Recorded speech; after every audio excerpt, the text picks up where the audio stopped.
TV நேயர்களுக்கு astro KSI எங்காரின் பணிவான நமஸ்காரங்கள்.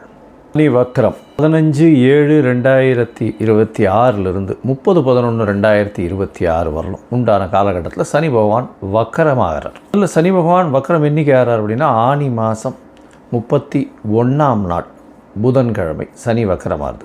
இப்போது சனி பகவான் அதாவது மீன ராசியில் இருக்கார், உத்திரட்டாதி 3ஆம் பாதத்தில் இருக்கார். 3ஆம் பாதத்தில் வக்கரகதி அடையார் 15/7/2026. அதுக்கப்புறம் 31/8 அப்போ பார்த்தோம்னா 2ஆம் பாதத்துக்கு வரார், அதாவது உத்திரட்டாதி 2ஆம் பாதத்துக்கு வரார். அதற்கு பிறகு 30/10/2026 அப்படி பார்த்தோம்னா அன்னைக்கு 1ஆம் பாதத்துக்கு வரார். அதற்கு பிறகு 30/11/2026க்கு 1ஆம் பாதத்திலிருந்து வக்கர நிவர்த்தி அடைகிறார். இந்த காலகட்டத்தில் சனி பகவானுடைய வலிமை குன்றி இருக்கக்கூடும். அதனால் கோச்சார பிரகாரம் வரக்கூடிய பிரச்சனைகள் இன்னல்கள் சற்று கம்மியாகக்கூடிய வாய்ப்புகள் நிச்சயமாக உண்டு. அதுவும் இந்த 7.5 சனியில் இருக்கிறவா கும்பம், மீனம், மேஷம் இந்த 3 ராசிக்காரர்களுக்கும் 7.5 சனி போயின்னு இருக்கு. அது தவிர பார்த்தோம்னா தனுசு ராசிக்காரர்களுக்கு 4ஆம் இடத்துல அர்த்தாஷ்டம சனி, சிம்ம ராசிக்காரர்களுக்கு அஷ்டமத்து சனியும் போயின்னு இருக்கு. இந்த காலகட்டத்தில் இவாளுக்கெல்லாம் சற்று பிரச்சனைகள் சற்று குறையக்கூடிய காலகட்டமாக இருக்கும். ஒரு சுமூகமான நிலைமை வரக்கூடிய வாய்ப்புகள் நிச்சயமாக உண்டு. சரி, இந்த சனி பகவானுக்கு பிரச்சனைகள் வலிமை குறைந்தாலும் சில இடத்துல உங்களுக்கு பிரச்சனைகளை அதிகமாக கூட்டக்கூடிய வாய்ப்பு உண்டு. அதாவது சில ராசிக்காரர்களுக்கு பரம எதிரியாக இருக்கக்கூடியவர், அதுவும் சிம்ம ராசி கடகராசியெல்லாம் பரம எதிரின்னு சொல்லக்கூடியவர். அந்த மாதிரியான ஒரு கிரகம் இந்த சூரியனுக்கும் சந்திரனுக்கும் சனி மிகப்பெரிய எதிர் கிரகமாக சொல்கிறது. அதனால தான் சனி பகவான் 7-8 அதிபதி அப்படின்னு சொல்கிறது, 6-7 அதிபதி சிம்மத்துக்கு. இதன் மூலியமாக கடன் தொல்லை, நோய், தவிர அசிங்கம், அவமானம் இது எல்லாத்தையுமே கொடுத்துருவார். இந்த அஷ்டமத்து சனி வந்ததுன்னா கேட்கவே வேண்டாம், எல்லா பிரச்சனையும் கொடுப்பார்.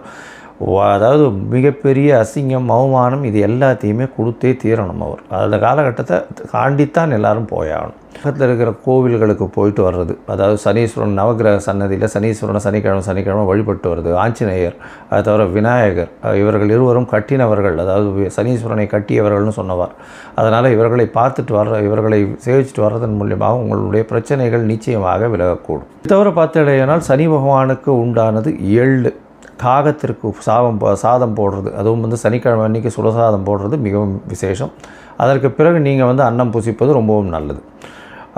காகத்துக்கு சாதம், தயிர் சாதம் சனிக்கிழமை கொடுக்கறது, தானம் கொடுக்கறது, வேஷ்டி அங்கவஸ்திரம் கோவில் குருக்களில் வாழுகள்லாம் அந்தணர்களுக்கு கொடுக்கறது, அது தவிர இரும்பு சம்பந்தமான விஷயங்கள் தானம் கொடுக்கறது, லெதர் அதாவது இது தோல் சம்பந்தமான அந்த விஷயங்கள் தானம் கொடுக்கறது, கீழ்த்தட்டு மக்களுக்கு சாப்பாடு உணவு கொடுக்கக்கூடியது, இதெல்லாம் பண்ணிகிட்டே வந்தாலே. அதே மாதிரி சீனியர் சிட்டிசன் ஹோமில் போய் உங்களால் முடிஞ்ச தானம் பண்ணுறது, இதெல்லாம் சனி பகவானுக்கு உண்டான பரிகாரங்கள் அப்படின்னு சொல்லக்கூடியது. எளிய பரிகாரங்கள் உங்களால் முடிஞ்சது நீங்கள் என்ன பண்ண முடியுமோ அது டெஃபினட்டாக பண்ணலாம்.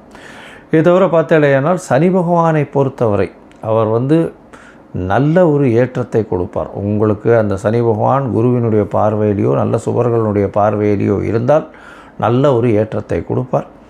இப்போ பார்த்தோம்னா குருவினுடைய பார்வையில் இருக்கிறதுனால மிகப்பெரிய ஏற்றத்தையும் மாற்றத்தையும் ஒருத்தருடைய வாழ்க்கையிலையும் நிச்சயமாக கொடுப்பார். இந்த காலகட்டத்தில் சனி பகவான் கர்ம காரகன்னு சொல்கிறவர், அதை தவிர ஆயுள் காரகன்னு சொல்கிறவர். அதாவது உங்களுடைய தொழில் எல்லா விஷயத்துக்கும் முதல்ல அந்த சனி பகவான் வந்தார்னா 7 அஷ்டமம் அர்த்தாஷ்டமம் வந்ததுன்னா முதல்ல வேலையில் பிரச்சனை வரும், பணவரவுக்கு பிரச்சனை வரும். இது எல்லாமே இல்லாமல் இந்த காலகட்டத்தில் எளிய முறையில் நீங்கள் பயன் பெறணும் அப்படின்னா அவருடைய காயத்ரி மந்திரம், அவருக்கு இந்த எள் நெய் நல்லெண்ணெய் கொண்டு போய் தானமாக கொடுங்கோ, இல்லை கோவிலுக்கு விளக்கு ஏற்றுறதுக்கு கொடுத்துட்டு வாங்கோ. அது உங்களுக்கு நல்ல ஒரு ஏற்றத்தை நிச்சயமாக கொடுக்கும். சரி, இப்போது மேஷம் முதல் மீனம் வரை ஒரு ராசியாக சனியினுடைய வக்ரம் என்ன மாதிரியான விளைவுகளை தரும் அப்படின்றத பார்ப்போம். உத்திராடம், திருவோணம், அவிட்டம் இந்த 3 நட்சத்திரம் 9 பாதங்களை கொண்ட ராசி. ராசியின் அதிபதி அப்படின்னு சொல்லக்கூடியவர் சனி.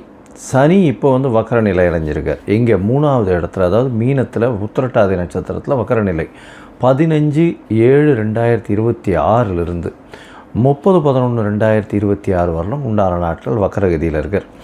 இந்த காலகட்டத்தில் பார்த்தீங்கன்னா உங்களுடைய ராசிக்கு 3ஆம் இடத்துல இருக்கிறதுனால உங்களுடைய முயற்சிகளில் சிறு சிறு பின்னடைவு இருக்கக்கூடிய வாய்ப்புகள் நிச்சயமாக உண்டு. இருந்தாலும் குருவின் பார்வையினால் நிச்சயமாக ஒரு ஏற்றத்தை கிடைக்கக்கூடிய வாய்ப்புகள் இந்த காலகட்டத்தில் இருக்குது. உங்களுடைய ராசிக்கு 3ஆம் இடத்துல இருக்கிறதுனால இளைய சகோதரர்களோட சிறு சிறு மனக்கசப்புகள் இருக்கக்கூடிய வாய்ப்பு, எழுத்து பணியில் இருக்கிறவங்களுக்கு வெற்றி வாய்ப்பு கிடைக்கக்கூடிய வாய்ப்பு நிச்சயமாக இருக்கும்.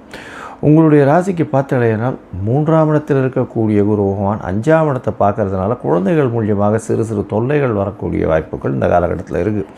5ஆம் இடத்தை பார்க்கறதுனால பார்த்தீங்கன்னா உங்களுடைய புகழ், பதவி, அந்தஸ்து, கௌரவத்துக்கு சற்று களங்கம் வந்தாலும் அதை தாண்டி செல்லக்கூடிய வாய்ப்புகள் நிச்சயமாக உண்டு. உங்களுடைய ராசிக்கு பார்த்தீங்கன்னா 9ஆம் இடத்தையும் சனி பார்க்குறார். 9ஆம் இடம் அப்படின்னு சொல்கிறது பாக்கியஸ்தானம். பாக்கியஸ்தானத்தை சனி பார்க்குறார், அதுவும் வக்கர சனி பார்க்கறதுனால, வலிமை இழந்த சனி பார்க்கறதுனால உங்களுடைய பாக்கியங்கள் கூடக்கூடிய வாய்ப்புகள் நிச்சயமாக உண்டு. தந்தையின் உடல்நிலை ஒரு நாளாக ஏதாவது செட்பேக் இருந்ததுன்னா நிச்சயமாக அது பெட்டராகக்கூடிய வாய்ப்புகள் உண்டு. உங்களுடைய உடல்நிலையில் சற்று பின்னடைவு இருக்கக்கூடிய வாய்ப்புகள் இந்த காலகட்டத்தில் இருக்கும். உடல்நிலையில் ஜாகிரதையாக இருக்கணும். மருத்துவ செலவுகள் கொஞ்சம் வரக்கூடிய வாய்ப்புகள் இந்த காலகட்டத்தில் உண்டு. ஏன்னா உங்களுடைய ராசிக்கு 12ஆம் இடத்தை பார்க்குறார். 12ஆம் இடம் அப்படின்னு சொல்லும்போது அயனசயன போகஸ்தானம்னு சொல்லக்கூடியது தூக்கத்தை கெடுக்கக்கூடிய காலகட்டமாக அமையும். அது தவிர பார்த்தீங்கன்னா இந்த காலகட்டத்தில் வெளியூர் வெளிமாநிலம் செல்லணும்னு பார்த்துட்டிங்கன்னா அதை தடுக்கக்கூடிய வாய்ப்பு, ஏதாவது H1B விசா வரணும், இல்லை அதர் கண்ட்ரியினுடைய இது வரணும் அப்படின்றதெல்லாம் பார்த்துருந்தீங்கன்னா, ரெசிடென்ஷிப் வரணும் அப்படின்லாம் பார்த்துருந்தீங்கன்னா அதில் சற்று பின்னடைவு இருக்கக்கூடிய வாய்ப்புகள் உண்டு. ஷார்ட் ட்ரிப் வெளியூர் வெளிமாநிலம் சென்று வரக்கூடிய காலகட்டமாக இந்த காலகட்டம் நிச்சயமாக அமையப்போகிறது. இந்த காலகட்டத்தில் பார்த்தீங்கன்னா உங்களுடைய ராசிக்கு 3ஆம் இடத்தில் இருக்கக்கூடிய சனி பகவான் அவர் உங்களுக்கு ஒரு நல்ல ஏற்றத்தை எப்போ கொடுப்பாருன்னா, முதல்ல ஒரு 1.5 மாதம் 45 டேஸ் பார்த்தாலேனா நல்ல ஒரு திடீர் ஏற்றத்தை கொடுக்கக்கூடிய காலகட்டமாக இருக்கும். அந்த காலகட்டத்தில் உங்களுடைய முயற்சிகள் எல்லாத்துலேயுமே வெற்றிகளை கொண்டு குவிப்பார். அதாவது ஜூலை 15லிருந்து கிட்டத்தட்ட ஆகஸ்ட் எண்டு வரலும் பார்த்தீங்கன்னா எல்லா முயற்சிகளிலும் நிச்சயமாக வெற்றியை கொடுக்கக்கூடிய காலகட்டமாக அமையும். அதற்கு பிறகு பார்த்தேன்னா அதுவும் தொழிலில் பார்த்தேன்னா நல்ல ஒரு மாறுதல்கள் இருக்கும், ஏற்றங்கள் இருக்கக்கூடிய வாய்ப்பு. இதெல்லாம் அதுவும் இந்த எள், எண்ணெய் அந்த மாதிரியான வியாபாரங்கள், வேர்க்கடலை, அதை தவிர பூமிக்கு அடியில் நோண்டக்கூடிய சுரங்கங்கள் போன்றமான விஷயங்களில் வரக்கூடிய வாய்ப்புகள், அதை தவிர லா அண்ட் ஆர்டர் இதெல்லாம் ஒரு நல்ல ஒரு ஏற்றத்தில் இருக்கக்கூடிய காலகட்டமாக அமையப்போகிறது. இந்த காலகட்டத்தில் உங்களுடைய ராசிக்கு பார்த்தலையானால் 3ஆம் இடத்தில் இருக்கக்கூடிய சனி பகவான் 9ஆம் இடத்தை பார்க்குறதுனால எடுத்த காரியங்கள் வெற்றி நிச்சயமாக கிடைக்கக்கூடிய வாய்ப்பு. வெளிநாடு போகணும் படிக்கிறதுக்குன்னு பார்த்துட்டு இருக்கிறவங்களுக்கு சிறு சிறு தடங்கள் அதில் வெற்றி வாய்ப்பு கிடைக்கக்கூடிய வாய்ப்புகள் இந்த காலகட்டத்தில் உண்டு. உங்களுடைய ராசிக்கு பார்த்தீங்கன்னா உடல் நலத்தை சற்று பின்னடைவு இருக்கும். ஏன்னா கோச்சார பிரகாரம் சனி பகவான் உத்திரட்டாதி 1ஆம் பாதத்தில் வரும்பொழுது சிம்மத்தில் இருப்பார். அது உங்களுக்கு 8ஆம் இடம். நவாம்சத்தில் 8ஆம் இடத்துல மகரத்துக்கு 8ஆம் இடம் வரும். அதனால் பார்த்தீங்கன்னா உடல் நலத்தில் சற்று பின்னடைவு இருக்கும். அதை தவிர இந்த எலும்பு சம்பந்தமான பிரச்சனைகள் வரக்கூடிய வாய்ப்பு, கழிவு பாதைகளில் உபாதைகள் வரக்கூடிய வாய்ப்பு, இதெல்லாம் கொஞ்சம் இருக்கக்கூடிய காலகட்டமாக அமையப்போகிறது.